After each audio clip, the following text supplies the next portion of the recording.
ആയുർവേദ ചികിത്സയ്ക്ക് എള്ള് ഒരു അവിഭാജ്യ അനിവാര്യ ഘടകമാണെന്ന് പറയാം. കാരണം എള്ളില്ലാതെ നമ്മളെ ഈ തൈലങ്ങളൊന്നും നിർമ്മിക്കാനായിട്ട് സാധിക്കില്ല. എള്ളെണ്ണ ചേർത്ത് തയ്യാറാക്കുന്ന തൈലയോഗങ്ങളാണല്ലോ നമ്മൾ ഈ വാതരോഗങ്ങളായാലും ത്വക്ക് രോഗങ്ങളായാലും എന്ത് രോഗാവസ്ഥകളും ശരീരത്തിന് സ്നിഗ്ധത ആവശ്യമാണെന്ന് തോന്നുമ്പോൾ നമ്മൾ എക്സ്റ്റേണൽ ആപ്ലിക്കേഷൻ ആയിട്ട് ഉപയോഗിക്കുന്നതാണ് ഈ തൈലയോഗങ്ങൾ. ഒരുപാട് തൈലയോഗങ്ങളുണ്ട്. ഈ തൈലങ്ങൾ മുഴുവൻ തയ്യാറാക്കാനായിട്ട് എള്ളെണ്ണയാണ് ഇതിന്റെ ബേസ്.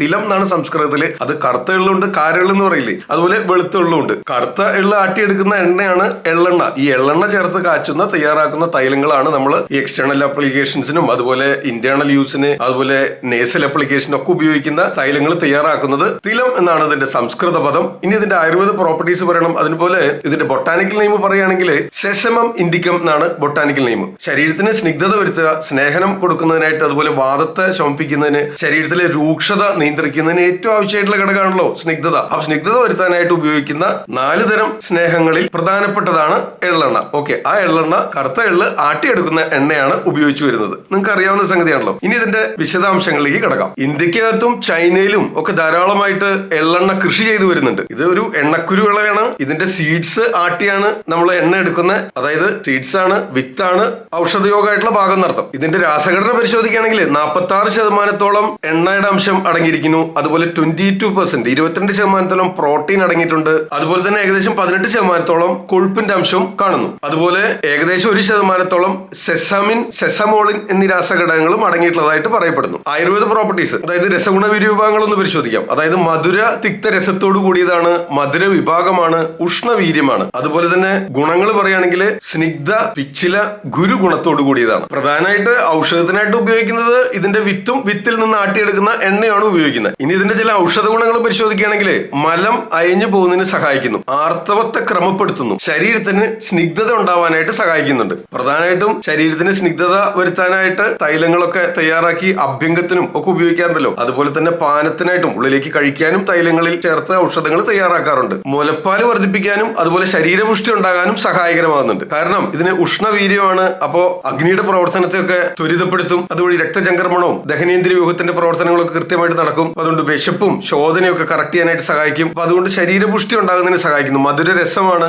സ്നിഗ്ധാംശമുണ്ട് എന്നീ കാരണം കൊണ്ട് ശരീരപുഷ്ടി ഉണ്ടാവാനായിട്ട് സഹായിക്കുന്നുണ്ട്. ദോഷകർമ്മങ്ങൾ പറയുകയാണെങ്കിൽ വാദത്തെ ശമിപ്പിക്കും, വാദദോഷത്തെ ശമിപ്പിക്കും. കാരണം സ്നിഗ്ധാംശമുണ്ട്, മധുരമാണ്, ഉഷ്ണവീര്യമാണ് എന്നീ കാരണം കൊണ്ട് തന്നെ വാദദോഷത്തെ ശമിപ്പിക്കും. അതുപോലെ തന്നെ കഫ പിത്ത ദോഷങ്ങളെ വർദ്ധിപ്പിക്കുകയും ചെയ്യും. തുച്ഛമായിട്ട് പറഞ്ഞിട്ടുണ്ട്. അതായത് ത്വക്കിന് നല്ലതാണ്. ത്വക്കിന് നിറത്തെയും പ്രഭയും ഒക്കെ ഉണ്ടാകുന്നതിന്, അതുപോലെ ആ എലാസ്റ്റിസിറ്റി നിലനിർത്തുന്നതിന്, ആ മൃദുത്വം നിലനിർത്തുന്നതിന് ഒക്കെ സഹായകരമാവും നിത്യേന തിലതൈലം എള്ളെണ്ണ തേച്ച് കുളിക്കുന്നത്. ഇത് ഉഷ്ണവീര്യമാണ്, അഗ്നിക്ക് ദീപ്തി ഉണ്ടാക്കുന്നുണ്ട്, ദീപനശക്തി കൂട്ടുന്നുണ്ട്. ഉള്ളിലേക്ക് കഴിച്ചാൽ വാദദോഷത്തെ ശമിപ്പിക്കും. അതുപോലെ കഫപിത്ത ദോഷങ്ങളെ വർദ്ധിപ്പിക്കുകയും ചെയ്യുന്നു പറഞ്ഞല്ലോ. അപ്പൊ വാദസംബന്ധമായ രോഗങ്ങൾക്ക് ഉള്ളിലേക്ക് കഴിക്കുന്നതും പുറമെ പരട്ടുന്നതും വിരോധമില്ല. കഫപിത്ത ദോഷങ്ങൾ വർദ്ധിച്ചുണ്ടാകുന്ന രോഗാവസ്ഥയിൽ ഉള്ളിലേക്ക് കഴിക്കുന്നത് അനുയോജ്യമായിരിക്കില്ല. അതുപോലെ മറ്റൊരു ഔഷധ ഗുണമാണ് കേശ്യമാണ്, മുടി വളരാനായിട്ട് സഹായകരമാവും. അപ്പൊ അതുകൊണ്ട് മുടി വളർച്ചയ്ക്ക് സഹായകരമായ ഔഷധങ്ങളൊക്കെ ഇട്ട് തയ്യാറാക്കിയ പല തൈലങ്ങളും നമ്മൾ തലയ്ക്ക് തേച്ച് കുളിക്കാനായിട്ടും ഉപയോഗിക്കാറുണ്ട്. കേശ്യമാണ്, ത്വച്ഛമാണ് എന്നർത്ഥം. മുടിക്ക് നല്ലതാണ്, ത്വക്കിന് നല്ലതാണ്, ദീപനശക്തി വർദ്ധിപ്പിക്കുന്നു, വാദദോഷത്തെ ശമിപ്പിക്കുന്നു,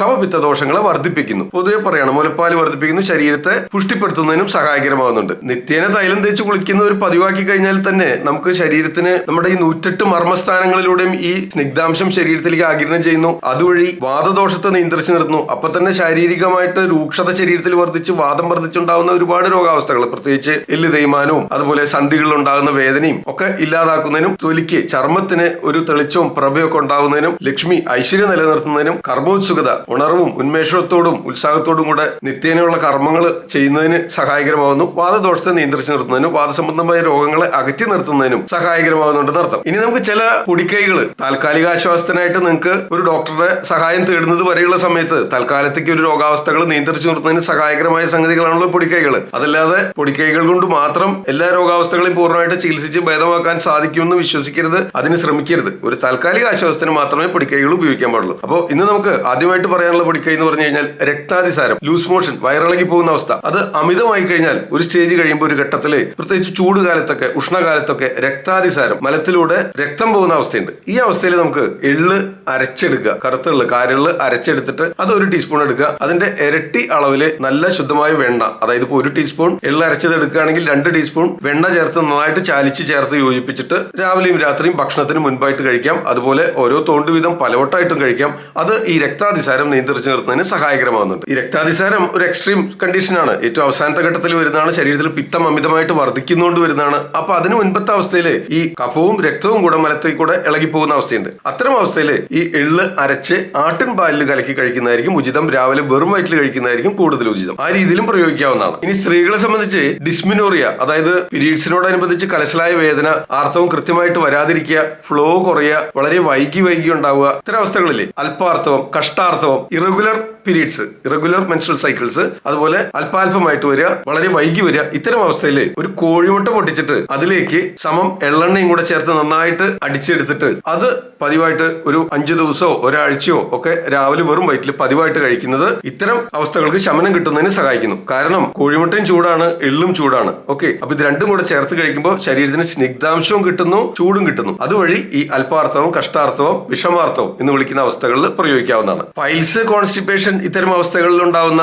മലബന്ധം ഉണ്ടല്ലോ, ഈ അവസ്ഥയിൽ നമുക്ക് സുഖശോധന ലഭിക്കുന്നതിന്, അതുപോലെ വയറിനെ ആശ്രയിച്ച് കോഷ്ടത്തില് വാദം കോപിച്ച് രൂക്ഷത കൂടിയിട്ട് മലപ്രവൃത്തി കൃത്യമായിട്ട് നടക്കാതിരിക്കുന്ന അവസ്ഥ, ദഹനം കൃത്യമായിട്ട് നടക്കാതിരിക്കുന്ന അവസ്ഥ, വിശപ്പില്ലാത്ത അവസ്ഥ, ശരീരത്തിലേക്ക് വേണ്ടതായ പോഷകങ്ങൾ ആഗിരണം ചെയ്യാത്ത അവസ്ഥ, അഗ്നിമാന്ദ്യം കൊണ്ടുണ്ടാവുന്ന ഈ അവസ്ഥയിൽ നല്ലെണ്ണ ചേർത്ത് ത്രിഫലാ ചൂർണം ചാലിച്ചെടുത്തിട്ട് രാവിലെ വെറും വയറ്റിൽ പതിവായിട്ട് കഴിക്കുന്നത് ഇത്തരം പ്രശ്നങ്ങളൊക്കെ, ദഹനേന്ദ്രിയ വ്യൂഹവുമായി ബന്ധപ്പെട്ട പ്രശ്നങ്ങൾ, അതുപോലെ മലവിസർജനം, ശരീരത്തിന് സ്നിഗ്ധതയില്ലായ്മ, ഈ അവസ്ഥകൾ നിയന്ത്രിച്ചു നിർത്തുന്നതിന് സഹായകരമാകുന്നുണ്ട്. പതിവായിട്ട് നിത്യേന ശീലിക്കുന്നത് ആരോഗ്യം നിലനിർത്തുന്നതിന് സഹായകരമായ സംഗതിയാണ്. പക്ഷേ ത്വക്ക് രോഗങ്ങൾ, ചർമ്മ രോഗങ്ങളുള്ളവരാണെങ്കിൽ അമിതമായ അളവിൽ തുടർച്ചയായിട്ട് നല്ലെണ്ണ ഉള്ളിലേക്ക് കഴിച്ചാൽ ചർമ്മ രോഗങ്ങളും ത്വക്ക് രോഗങ്ങളും വർദ്ധിക്കാനായിട്ട് സാധ്യതയുണ്ട്. അത്തരക്കാരെ നിത്യേന പതിവായിട്ട് അമിതമായിട്ടുള്ള അളവിൽ ഉപയോഗിക്കരുത്. അപ്പൊ അതുപോലെ വീടുകളിൽ വെച്ച് പല രീതിയിൽ ചെറിയ ചെറിയ പൊള്ളലുകളൊക്കെ ഉണ്ടാവുമല്ലോ. അപ്പം ഉദാഹരണത്തിന് ഇപ്പൊ അടുപ്പിൽ കടുക് പൊട്ടിക്കുന്നു, അപ്പൊ വെളിച്ചെണ്ണ തെറിച്ചു, കൈയൊന്ന് പൊള്ളി, അതല്ലെങ്കിൽ കുട്ടികൾ എന്തെങ്കിലും മെഴുകുതിരിയോ മറ്റോ കത്തിച്ച് ചെറിയ പൊള്ളലേറ്റു. ഈ അവസ്ഥയിലൊക്കെ നമുക്ക് എളുപ്പം വീട്ടിലെ എല്ലാ വീടുകളിലും അടുക്കളയിലും ഉണ്ടാവുന്നതാണ് നല്ലെണ്ണയും വെളിച്ചെണ്ണയും കൂടെ സമമായിട്ട് എടുത്ത് നന്നായിട്ട് മിക്സ് ചെയ്യുക. എന്നിട്ട്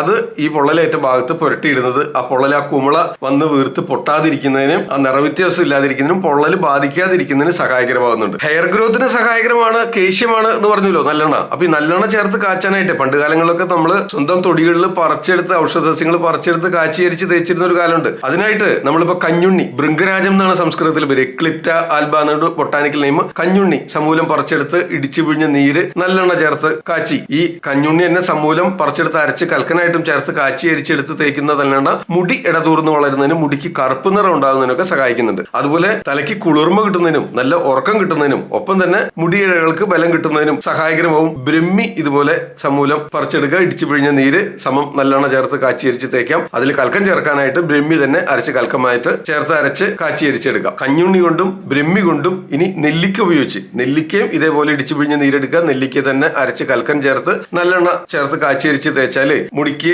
വളർച്ച കിട്ടുന്നതിന്, മുടിക്ക് കറുപ്പ് നിറം ഉണ്ടാകുന്നതിന്, മുടി കൊഴിച്ചിൽ കുറയുന്നതിന്, അതുപോലെ തലയ്ക്ക് കുളിർമ കിട്ടുന്നതും ഉറക്കം കിട്ടുന്നതിനും സഹായകരമാവും. ഇനി അതുപോലെ തന്നെ ഉപയോഗിക്കാവുന്ന മറ്റൊരു സംഗതിയാണ് വാദസംബന്ധമായ രോഗാവസ്ഥകൾ, പ്രത്യേകിച്ച് ശിരസിനെ ആശ്രയിച്ച് മൂക്കടപ്പും തുമ്മലും ജലദോഷവും മൂക്കൊലിപ്പും സൈനസൈറ്റിസ് ഇത്തരം പ്രശ്നങ്ങളുള്ളവര്, മുടി കൊഴിച്ചിലും കൂടി ഉണ്ടെങ്കിൽ, അതുപോലെ വാദസംബന്ധമായ മറ്റു പ്രശ്നങ്ങൾ, ശിരസിനെ ആശ്രയിച്ച് രൂക്ഷത കൂടിയിട്ട് താരന്റെ ശല്യം കൂടുതലായിട്ടുണ്ടാവുക, മുടി കൊഴിച്ചിൽ കൂടുതലായിട്ടുണ്ടാവുക, ഇത്തരക്കാർക്ക് കരിനൊച്ചിയില ഇടിച്ചു പിഴിഞ്ഞ് നീരെടുക്കണം. കരിനൊച്ചിയില തന്നെ അരച്ച് കൽക്കം ചേർത്ത് നല്ലെണ്ണ ചേർത്ത് കാച്ചിയരിച്ച് എണ്ണ തേക്കുന്നത് ഉപകാരപ്പെടും. ഇനി ഈ പറഞ്ഞ കഞ്ഞുണ്ണിയും ബ്രഹ്മിയും പച്ചനെല്ലിക്കയും കരിനൊച്ചിയും ഇടിച്ചു പിഴിഞ്ഞ നീര് സമമായിട്ടെടുത്ത് അതിന്റെ 4/1 നല്ലെണ്ണ ചേർത്ത് ഈ ഔഷധ സസ്യങ്ങൾ തന്നെ, ഈ ഇലകൾ തന്നെ അരച്ച് കൽക്കം ചേർത്ത് കാച്ചിയരിച്ച് എണ്ണ തേച്ച് ഉപയോഗിക്കുന്നതും പതിവാണ്. എണ്ണ കാച്ചുമ്പോൾ മണൽ പാകത്തിൽ അരിച്ചെടുക്കാനായിട്ട് ശ്രദ്ധിക്കണം. കാരണം ശിരസിനാശ്രയിച്ച് എണ്ണ തേച്ച് നീരിറക്കം ഉണ്ടാവാനും നീർക്കെട്ട് ഉണ്ടാവുന്നതിനും സാധ്യതയുണ്ട്. അപ്പൊ അതുകൊണ്ട് മണൽ പാകത്തിൽ അരിച്ചെടുക്കാനായിട്ട് ശ്രദ്ധിക്കുക. അതുപോലെ ഒരു എണ്ണ മാറി തേച്ചൊക്കെ ശീലിക്കുമ്പോൾ ആദ്യം തന്നെ എണ്ണ തേച്ച് കുളിച്ചതിന് ശേഷം രാസനാദിപൊടി തിരുമുന്നത് ശീലാക്കുക. അതുപോലെ നിത്യേന തേച്ച് കുളിക്കേണ്ട 4 ദിവസത്തിലൊരിക്കൽ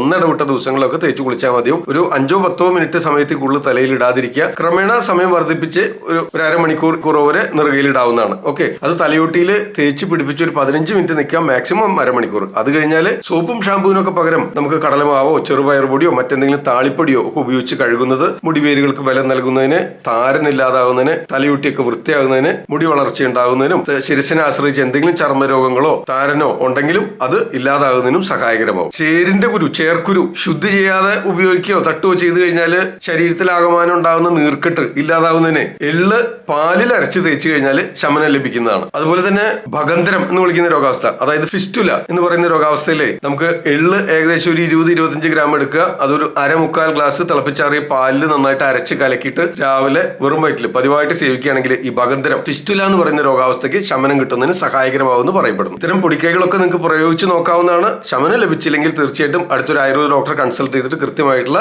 ഔഷധങ്ങൾ സേവിക്കേണ്ടതാണെന്ന് ഓർമ്മിപ്പിക്കുന്നു. ഇവിടെ കൊടുത്തിട്ടുള്ള വീഡിയോന്റെ ലിങ്കുകൾ നിങ്ങൾക്ക് കയറി കാണാവുന്നതാണ്. തീർച്ചയായിട്ടും ഉപകാരപ്പെടും. എല്ലാവർക്കും ഷെയർ ചെയ്ത് കൊടുക്കുക. നിങ്ങളുടെ അഭിപ്രായങ്ങൾ, നിർദ്ദേശങ്ങൾ കമന്റുകളായിട്ട് രേഖപ്പെടുത്താൻ മറക്കരുത്. ഞാൻ ഡോക്ടർ സേവ്യർ. മറ്റൊരു വീഡിയോയിൽ വീണ്ടും കാണാം. ആദ്യം ആയുർവേദം.